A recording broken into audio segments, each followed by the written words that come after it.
আসসালামু আলাইকুম। আমি জেসমিন নেওয়াজ আমার কুকিং চ্যানেল থেকে আপনাদেরকে জানাই স্বাগতম।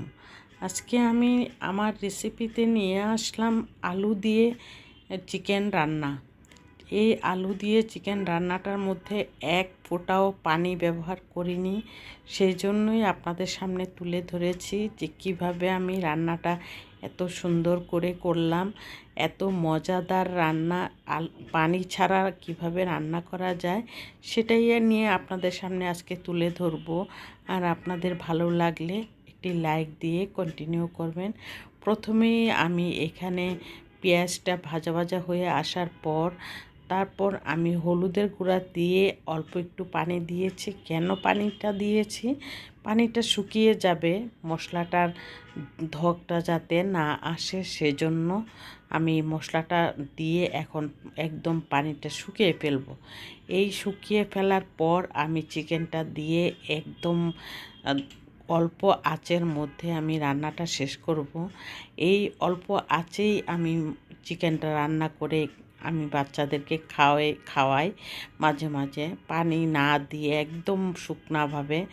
তো ওই চিকেনটার মজা কিন্তু অন্যরকম একটা মুখে স্বাদ লেগেই থাকে। একদম এত মজা হয় যা ভাষায় প্রকাশ করার মতো না।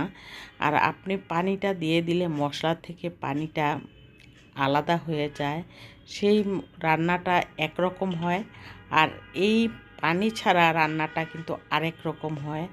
এখানে আমি সব কিছু দিয়ে দিলাম, মরিচের গুঁড়া, ধনিয়ার গুঁড়া, ভাজা জিরের গুঁড়া, এলাচ, দারচিনি, তারপর একটা গরম মশলা বানিয়ে রাখি আমি, ওই মশলাটাও আমি দিয়ে দিই।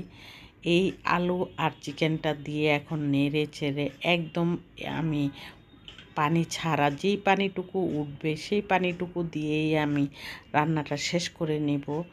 আর এটাই হলো আমার চিকেনের আসল রহস্য, যে আমি কিভাবে, আমার বাচ্চারা বলে যে আম্মু এত মজা কিভাবে হয়। আর সেই চিন্তা করে আপনাদের সামনে আজকে আমি এই চিকেন রান্নাটা তুলে ধরেছি। আপনারা দেখবেন যেই পানিটা উঠে থাকে, এই পানিটা একদম অল্প আছে যদি আপনি রান্না করে থাকেন, তাহলে আলুটা একদম গলে একদম ভর্তা হয়ে যাবে। এরকম হাত দিয়ে চাপ দেওয়ার আগেই কিন্তু আলুটা গলে যাবে। এখানে আমি একটু জিরার ফাঁকিটাও দিয়ে দিলাম, ভাজা জিরের গুঁড়াটা। আর দেওয়ার পর একটু কম ছিল, সেই জন্য আমি আবার দিয়ে দিলাম। আর সেই চিন্তা করে এখন আমি একদম ঢেকে রাখবো। ঢেকে একদম অল্প আঁচের মধ্যে এই রান্নাটা শেষ করে নিব। এই রান্নাটা কিন্তু অসাধারণ মজা হয়ে থাকে। আপনারা দেখলে বুঝতে পারছেন যে কি কালার এসেছে এবং কি মজা হয়েছে। অল্প রান্না করেন আর বেশি রান্না করেন, ঘরে যখন মেহমান থাকে তখন বেশি করে রান্না করতে হয়। এভাবে রান্না করলে মেহমানরা চেটে পুটে খাবে। আর মুরগি যদি পানি দেওয়া হয় তাহলে কিন্তু কালারই অন্যরকম হয়ে যায়। এই বলে আজকের মতো বিদায় নিলাম আপনার।